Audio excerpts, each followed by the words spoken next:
Okay, so I just know. So I live in Resselheimen, right? I told you, and I know that their percentage is different. They don't have oil, for example, but Yes, yes, they are really good in manufacturing. Like 40% of their GDP is from manufacturing, yes, like rack ceramics and those kind of things. yes, yes, Yeah, but so it's kind of definitely diversified portfolio yes, right yes. now. Okay.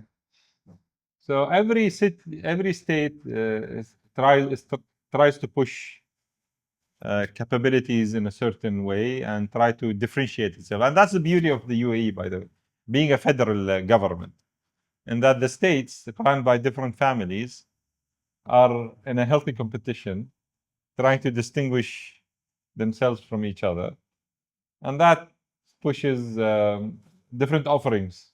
Is it true that there's this kind of agreement between families? So so okay, so I will focus on this, right, and I will focus on this. I wouldn't say an agreement. I would say occasionally they give each other a leeway. Uh, It's like, you know what, I'll leave that to you. I'll focus on something else, and that's a good thing. I believe that's a great thing. In fact, you cannot, as a city, be strong in everything. Also, yeah.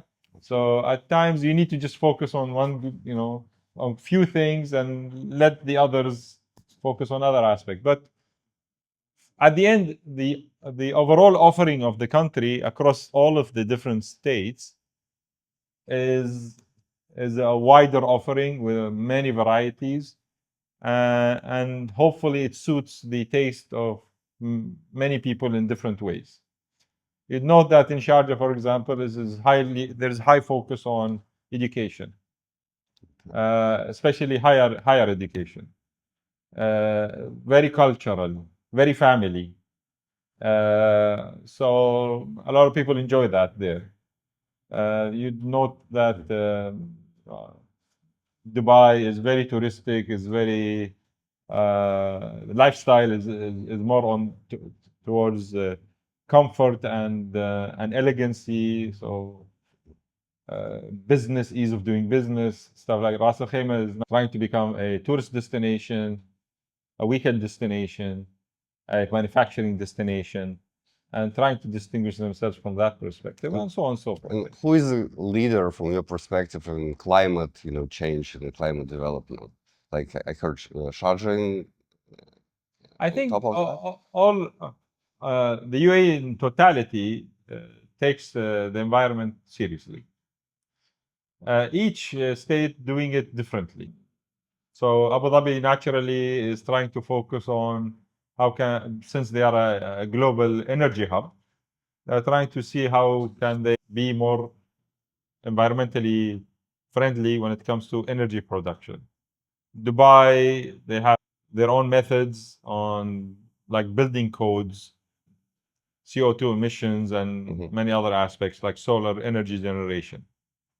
Sharjah has their own also methods on trying to attend to. So they have a lot of preservatory, animal preservatory, and tree preservatory areas. Al Qawain has a high focus on environmental ecology. So every state has their own angle on how to contribute and be more environmentally conscious. With the tariff wars, I'm noticing that a decent number of manufacturers from different parts of the world, and naturally China is one of them, are seeing the UAE as to be a good place to do last mile value add, basically assembly and packaging. And since we are very much a central hub, and we have one of the busiest ports in the world, the eighth busiest port, which is Jebel Ali port. So a lot of them are eyeing actually last mile assembly and packaging to be because of our also tax incentives and free zone incentives, whereby there's no custom also. Yeah. So I think that will continue to grow. Dubai has an interesting element, which is the net metering net metering feature that they have, meaning you can produce energy and feed it to the grid, and your end of month bill is netted against how much you produce in energy. So that could be very beneficial for certain industries. Abu Dhabi has the advantage of cheaper energy, fuel energy, and they have access to gas, which Dubai lacks the ability. So most of the gas that Dubai has is already consumed. Ras Al Khaimah has access to some gas, and this is why it continues to grow in industrial activities, is because of their ability to access gas. So they have natural gas? They actually have access to gas, and some of that is from the Dolphin line, which is the one goes to Qatar. So different states have different features to encourage small and medium size manufacturing. Income taxes in Europe and the UK, they are getting north of 40%. Look at, and most of those governments are getting more social and very protective labor laws. So it's really hard, yeah. Which puts us in a unique place, I have to say. So we are logistically very central. We have some of the busiest ports. Energy-wise, we are relatively cost-effective. For manufacturing or assembly that is not man-heavy, human-heavy, I think we are getting more attractive. Food security, we have a national food security strategy. Yes, we are disadvantaged by the weather when it comes to agriculture. I am also the vice chair of the Emirates Agriculture Pioneering Association. But you'll note one thing, that when you have food in here, the quality is good. Have you noted that quality of food is good wherever you have food? Actually, in different domains, it's different, right? For example, so I was on a factory on a plant of pure harvest. You know, Okay. they're doing like amazing job, right? Yeah. Producing like tomatoes and different kind of berries, and you know, good. So there is advantages and disadvantages. The advantage is that we get the best fruits and vegetables at any point in time from all around the world because we import them. Yeah. So usually countries export their best produce. Yeah. So there is an advantage in that. Of course, the disadvantage is we continue to import, but that is slowly and steadily is changing, at least in the perishables, like the berries, the mushrooms, the leaves, herbs, flowers. That is changing because hydroponic farming is actually playing a good role here. Yes, whereby many of the other fruits like oranges, apples, things that grow in other regions naturally due to rain, we are unable to be financial. We cannot compete with them because Yes. those guys will sell at any price. Otherwise, the fruits get rotten. So you cannot really compete with these guys. But you can compete on the perishables because the cost of logistics, most of these like mushrooms and leaves and berries, they are air transported, so it's costly. This is where you can actually try and compete in here. But anything that goes through vessels, it's not really viable to compete with. Technology and digital transformation. I think you would probably, if you have lived long enough in here, you would probably have felt how technology advanced we are, and that we continue to be more and more technology savvy as a country. It's probably one of the smartest governments in the world. Yeah, you have Minister of Artificial Intelligence. You know, I would never seen this in Yes. the rest of the world. Right? He's doing a good job, Umar. His Excellency is a great guy. Infrastructure, probably, I mean, really high quality infrastructure, very clean, and continue to advance. Yes, we are facing a lot of traffic nowadays, but then it's a sign of the success of the city. The question now becomes how fast can they enhance. So in Dubai, they are aiming to double their population in like less than 10 years. And that needs a very different approach to transportation and infrastructure. Challenges, geopolitical tensions, you know most of that. Absolutely. And they continue to be, and they've always been there for the last 25 years, more than that, 50 years. But I would say that the GCC has been relatively stable, and the UAE has always took advantage of instability. So whenever there is any instability in the world, you note people coming here. I mean, even with the Russian-Ukrainian situation, there are a lot of Russians and Ukrainians in Dubai. Yeah, this is why most of us are here, right? Yes, yes. So they in here. The good thing is, I used to pride myself when I used to travel and attract companies. I say, something about UAE nationals is that we don't understand politics and taxes. But now taxes is changing. We have to understand. And the good thing is that we don't speak politics in here. You have a good quality life. And this is what I noted in many countries I worked in, is that they have good education, good healthcare, they have jobs for their kids. The last thing people do is talk about politics.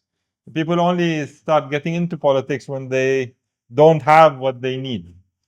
And that's a good philosophy that the UAE is doing is adopting, is that if people feel safe and they have good health care and education and they have good income, the last thing they'll worry about is politics. I see it a very wise approach towards things. Regulatory evolution. I mean, you do see how flexible is this country when it comes to regulation. Asset bubbles and market corrections. Yeah, as an economy that is growing very fast, it will face bubbles, and I at least in my tenure, I faced at least 4 major ones.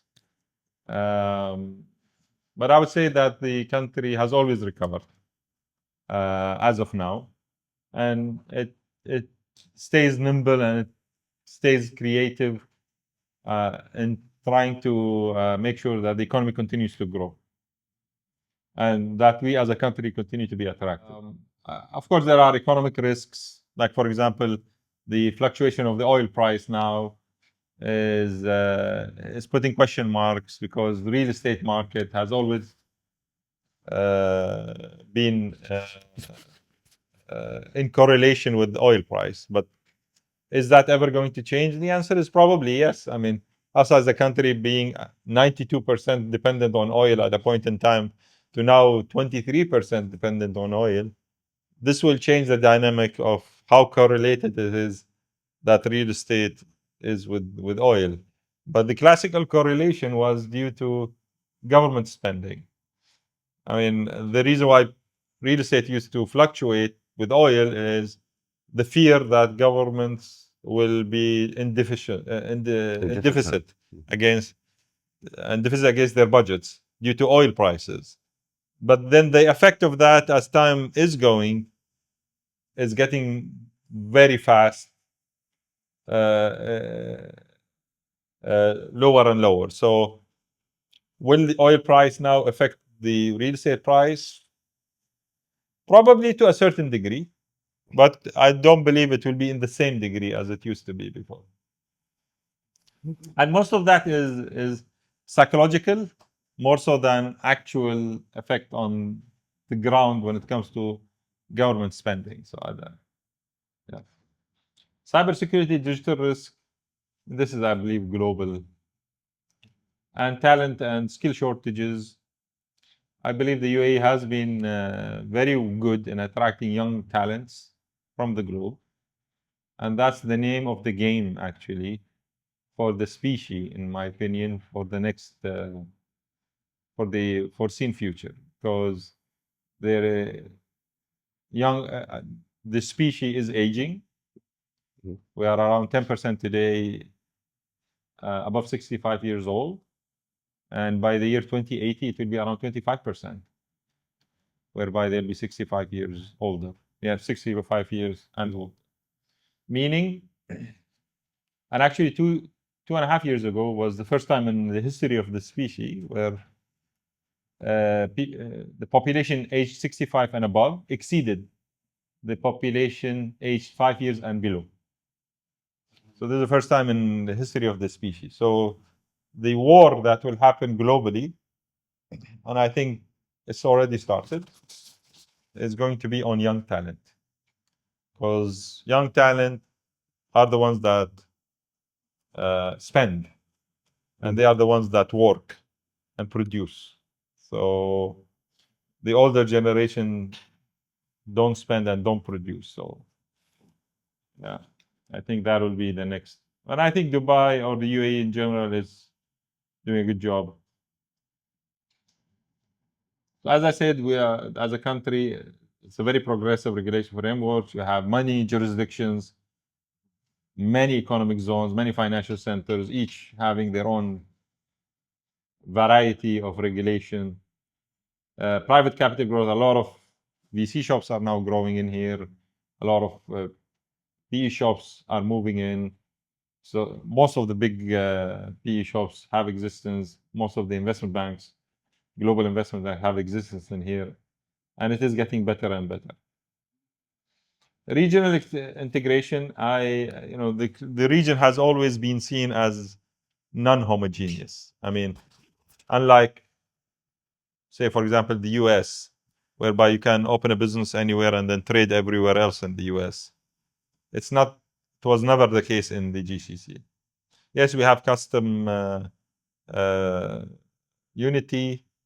Yes, we speak the same language. Yes, but the areas were not really homogeneous.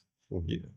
So the hope is that they get more and more homogeneous. Now, if you have it, like for example, if you have a tourism visa to the UAE, now you can get access to many regional countries. Okay, that is a form of integration. If you are able, the wish is if you have a trade license somewhere in the GCC, you'll be able to trade everywhere in the GCC. I think charging money for setting up companies will, as a source of income, will die at some point in time. But this is major, I would say, revenue stream for special economic zones. Yes, but then they have to change the model, and the model needs to change whereby you become more service oriented and reduce your cost as your headquarter costs, your human costs, digitize most. Like banks, for example, you have now the neobanks. Yes, there's no building. There's people are in call centers. So the moment you reduce your cost, you can continue to have a meaningful revenue stream or a meaningful margin, but then via providing value-added services. Yeah. Like for example, tax advisory, legal advisory, marketing advisory, admin services, PRO services, stuff like that. Yeah. Oh, just simply increase Yeah. So taxes. just let go of that 5,000 dirhams of the license and focus more on providing services and taking your margin from it. I believe that is that, and if you reduce your cost, as in like the HQ cost, you can make more money, in my opinion. Or you can increase taxes. Yes, and I believe a lot of them will need to.